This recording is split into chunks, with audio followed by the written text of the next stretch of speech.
Manger le corps du Christ, c'est aussi et peut-être d'abord apprendre à manger, tout simplement. Mordre dans le pain eucharistique, c'est apprendre à mordre dans le pain. Manger à l'église et manger à la maison, aussi éloignées que soient ces deux choses dans nos têtes, elles ne le sont peut-être pas tant dans le cœur de Dieu et il est bon d'en prendre conscience. Dans l'acte eucharistique, le croyant ne consomme pas un symbole. Il porte à ses lèvres, avec une lenteur rituelle, une révérence et une conscience aiguisée, la réalité même du Christ donné comme nourriture. Mais le Christ ne se donne pas seulement comme nourriture, il nous apprend un nouveau rapport à la nourriture. Le pain rompu sur l'autel devient le modèle de tout pain rompu. Il nous enseigne ce que croquer, mâcher, avaler veut dire. Voilà, ma méditation de ce dimanche où nous fêtons le sacrement du corps et du sang du Christ n'ira pas plus loin que ça. Je vous explique pourquoi après l'évangile. Alléluia, Alléluia, Alléluia, Alléluia.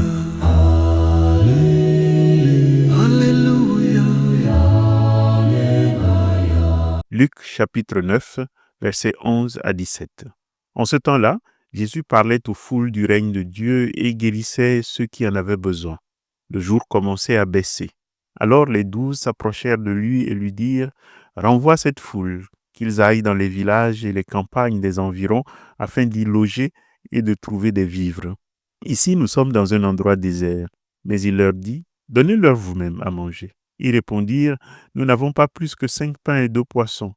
À moins peut-être d'aller nous-mêmes acheter de la nourriture pour tout ce peuple. » Il y avait environ 5000 hommes. Jésus dit à ses disciples, « Faites-les asseoir par groupe de 50 environ. » Ils exécutèrent cette demande et firent asseoir tout le monde. Jésus prit les 5 pains et les 2 poissons, et levant les yeux au ciel, il prononça la bénédiction sur eux, les rompit et les donna à ses disciples pour qu'ils les distribuent à la foule. Ils mangèrent et ils furent tous rassasiés. Puis on ramassa les morceaux qui leur restaient. Cela faisait 12 paniers. Alléluia, Alléluia, Alléluia. L'année dernière, j'ai consacré 4 dimanches de suite aux commentaires de ce récit de la multiplication des pains dans la version de Jean. C'est d'ailleurs avec ces vidéos-là que j'ai débuté cette chaîne YouTube. Je vous mets les liens dans la description si vous voulez une méditation sur la multiplication des pains. Même si le récit de Luc a des aspects très particuliers, comme par exemple ces résonances discrètes qu'il y a dans ce récit par rapport au récit des disciples d'Emmaüs, mais je laisserai la chose ici cette année. Et puis, il y a quelques mois, j'avais consacré une autre vidéo à l'institution de l'Eucharistie le jeudi saint. J'en ai reçu tellement de témoignages touchants que je ne me prive pas de vous le recommander encore aujourd'hui. C'est pourquoi aujourd'hui, en cette fête du Très Saint Sacrement, j'aimerais m'arrêter à un thème à l'apparence léger. Quel est le rapport, s'il y en a, entre le fait de manger, l'Eucharistie, et le fait de manger tout court? La question, vous allez le voir, n'est banale qu'en apparence. Imaginez que vous alliez chez le boulanger comme tous les matins. Vous prenez une baguette encore chaude, vous payez 1 euro sans y penser et repartez en replongeant dans vos soucis. Le pain n'est qu'un objet, croustillant comme d'habitude, ou peut-être pas croustillant ce matin-là, et vous vous plaignez même du boulanger devant votre café. Voilà, rien de plus. Mais supposez maintenant que ce jour-là, en tendant votre pièce de 1 euro, le boulanger retienne votre main une seconde de trop, les yeux cernés de nuit, et qu'à votre regard interrogateur, il ose confier sa peine, murmurant d'une voix rauque. « Ma femme s'est éteinte cette nuit. » Soudain, la baguette dans votre main change de nature. Elle n'est plus seulement farine et eau, elle est devenue témoin d'une douleur qu'elle rend présente. Chaque graine écrasée dans ce pain porte maintenant la sueur d'une douleur humaine, l'effort surhumain d'un homme broyé de chagrin, pourtant fidèle à son devoir. Mordre dans cette croûte dorée vous semble impossible, ou alors ça devient un acte grave. Le pain est mal cuit, mais peu vous importe, vous rendez quand même grâce. Ça devient même presque un acte liturgique, comme recevoir une hostie marquée de la douleur du Christ en croix. Et peut-être rentrerez-vous chez vous, déposant ce pain sur l'étagère comme une relique trop sacrée pour être consommée. J'exagère sûrement. Peut-être qu'à ma place, vous auriez jugé le boulanger, vous l'auriez traité d'insensible. Sa femme est morte, il aurait dû fermer boutique et non pas préférer l'argent au deuil. Mais l'histoire pourrait vous rattraper autrement. Ce n'est pas le boulanger qui pleure, mais lui qui a appris que l'usine où vous travaillez a fermé, qui ce jour-là vous offre la baguette, vous interdisant de lui payer.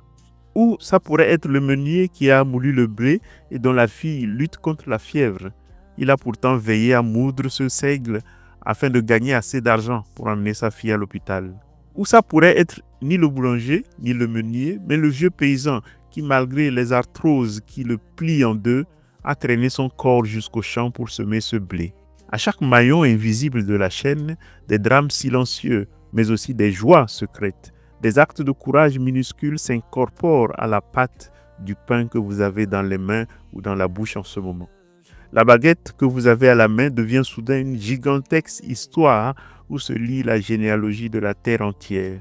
Que vous le veuillez ou non, que la femme du boulanger soit morte ou non, le pain que nous croquons distraitement est une archive vivante. Il contient non seulement la pluie d'avril et le soleil de juillet, mais aussi la sueur des reins douloureux, l'angoisse des veilles, l'entêtement sublime des humains qui cherchent à créer du bien sans relâche. Avant même d'être porté à l'autel, il est donc en quelque sorte le sacrement de la vie des hommes.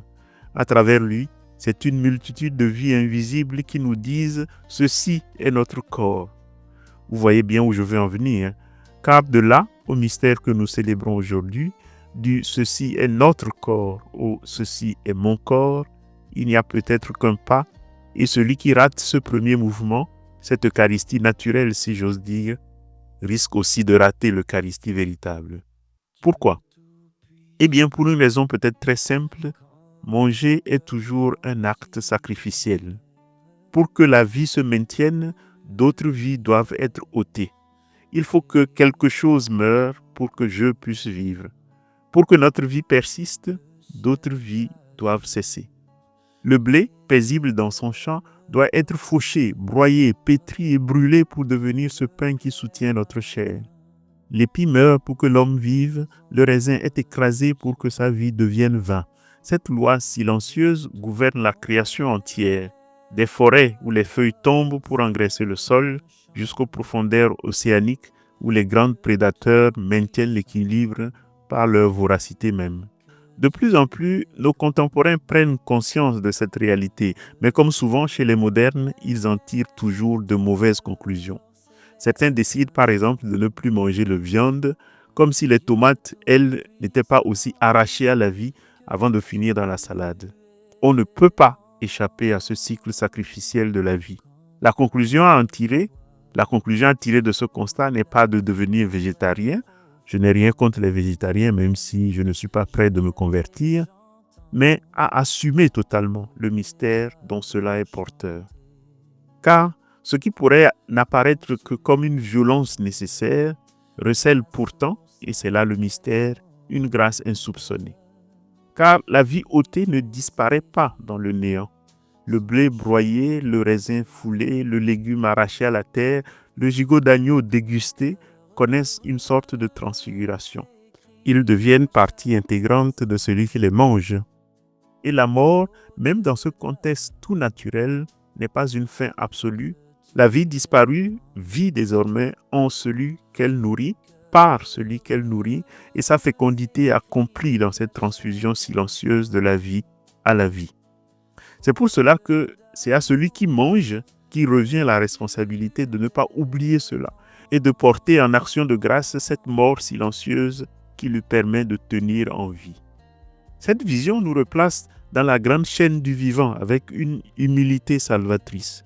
Et cela veut dire que nous ne sommes pas des esprits purs survolant une matière inerte dont nous pourrions disposer à notre guise. Nous sommes des êtres de chair, radicalement dépendantes du sacrifice d'autres créatures pour exister de jour en jour. Chaque cellule de notre corps est faite de vies qui ont assumé leur mort pour nous donner la vie. Manger peut devenir ainsi un acte éminemment relationnel et le repas, même le plus simple, peut devenir un moment sacré de reconnaissance et de communion avec le tissu du monde. Mais je ne raconte pas tout ça juste pour vous donner des conseils de diététique. C'est que cette vérité biologique, qu'on pourrait presque appeler une Eucharistie naturelle, est le socle charnel sur lequel peut s'édifier une compréhension incarnée du mystère eucharistique. Quand le Christ dit « Ceci est mon corps », il accomplit et transcende ce que votre rencontre avec le boulanger endeuillé vous a fait pressentir. Dans le pain quotidien, nous recevons bien plus que la farine et l'eau. Nous ingérons symboliquement la sueur, les larmes, l'espérance, le sourire et la fidélité de ceux qui l'ont fait. Le vieux paysan courbé, le meunier anxieux, le boulanger content ou écrasé de chagrin. Le pain devient porteur de leur vie offerte. Ceci est notre corps murmuré par l'humanité laboureuse et souffrante. Il est le sacrement voilé de la condition humaine tissé de sacrifices anonymes. L'Eucharistie est la révélation fulgurante de ce mystère porté à son absolu. Le Christ ne dit pas « ce pain contient ma vie », comme le boulanger dirait « ce pain contient mon labeur ». Le Christ dit « ceci est mon corps ». Il est le don incarné. Il n'est pas seulement le boulanger divin qui met son art et sa sueur dans la pâte, il devient la pâte elle-même.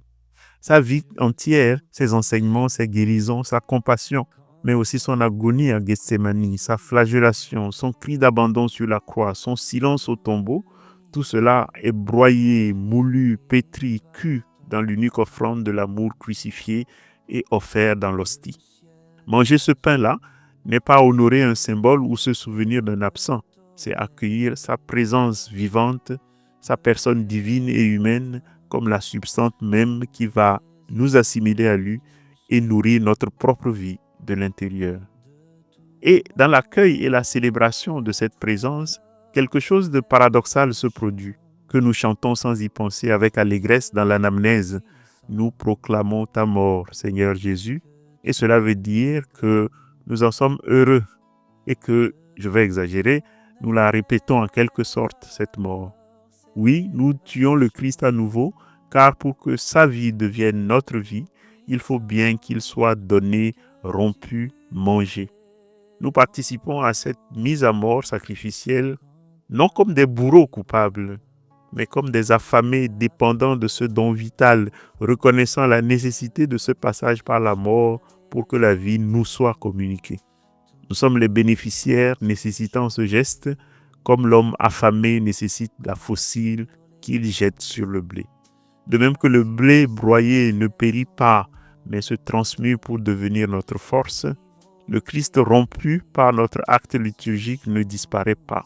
Le sacrifice, c'est-à-dire cette mise à mort nécessaire, devient le canal par lequel sa vie impérissable devient la nôtre. Et il vit désormais en nous, par nous, et sa fécondité éternelle s'accomplit dans cette assimilation. S'il est utile d'insister sur ce genre de choses, c'est parce que la vie spirituelle risque toujours de devenir une fuite, une sorte de parenthèse commode dans une vie engagée par ailleurs dans d'autres types d'aventures palpitantes, mais sans lien avec le reste.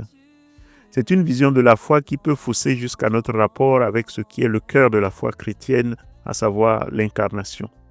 L'incarnation du Christ, c'est comme l'aboutissement d'une histoire d'amour. L'amoureux, refusant de se jeter sur sa bien-aimée, la courtise pendant des siècles, lui offrant année après année des gages de son amour afin de gagner patiemment son cœur. Dès l'origine, le monde matériel fut le premier cadeau fait à l'homme. Chaque élément de la création fut moins une chose utile qu'une parole tendre, un gage offert. L'incarnation est alors cet instant où l'amoureux, après des siècles de présents et de signes, se présente enfin lui-même, non plus derrière les cadeaux, mais dans le cadeau principal qu'est la condition humaine. Ce n'est pas un Dieu envahissant soudain le monde, mais Dieu faisant lever et apparaître ce qui était déjà en germe, épousant pleinement cette chair qu'il courtisait depuis toujours. C'est le même principe qu'il faut voir derrière l'Eucharistie. La création possède la capacité en germe d'être véhicule et révélation du Créateur. L'Eucharistie, ce n'est pas quelque chose à côté de la création, c'est la création tirée vers le haut. Du pain pris au boulanger, au pain rompu sur l'autel, court un seul et même dessein. Dieu, séduisant sa créature par la beauté et la bonté du monde, éduquant son désir à travers les dons quotidiens jusqu'à l'offrande totale de lui-même dans la chair même qu'il avait aimée en premier. L'incarnation, ce sont les épousailles. L'Eucharistie en est le perpétuel renouvellement, où le premier amour créateur et l'ultime don rédempteur ne font plus qu'un dans l'humble splendeur d'un morceau de pain qui résume en lui toute l'histoire du monde entier. Ainsi, du champ de blé à l'autel et de l'autel à notre table quotidienne court un même fil rouge. La vie jaillit du don. La permanence naît du sacrifice assumé. Du pain du boulanger trempé de larmes humaines au pain de vie trempé du sang du Christ, une même logique se déploie, portée à son intensité divine. La première Eucharistie est celle du monde, l'Eucharistie naturelle comme je l'ai appelée, où le sacrifice silencieux du blé et du labeur humain nous crie déjà « Ceci est notre corps offert ». Elle nous prépare à entendre sans fuir le « Ceci est mon corps » prononcé sur le pain consacré. Elle nous apprend que tout vrai don est don de soi. Et l'Eucharistie divine, en retour, donne son sens plénier à tous les dons humains et à tous les sacrifices. Elle révèle que l'amour absolu est celui qui se donne à manger jusqu'à la mort pour que l'autre vive. Elle nous appelle à notre tour à faire de nos vies, dans la joie et la souffrance, une offrande, un pain rompu pour le monde, en action de grâce pour le pain qui nous a été donné. Peut-être demain matin, quand vous tiendrez votre baguette dans les mains, ou votre orange ou votre plantain, peu importe, arrêtez-vous 3 secondes, fermez les yeux, dites l'action de grâce, et sous la croûte qui craque, bien au-delà du parfum du levain, cherchez la présence des absents. Ce simple geste peut faire de votre petit déjeuner un moment eucharistique. Ce n'est pas seulement du pain que vous rompez, c'est le chapelet des vivants et des morts qui ont fait de leur vie un passage vers la vôtre. Quand ensuite, à la messe, juste après, vous entendrez dire « Ceci est mon corps », vous verrez la vie qui vous traverse, la présence qui vous habite, la présence de l'absent, avec grand A, qui vous appelle à faire de votre vie, nourrie par la sienne, une offrande pour la vie du monde.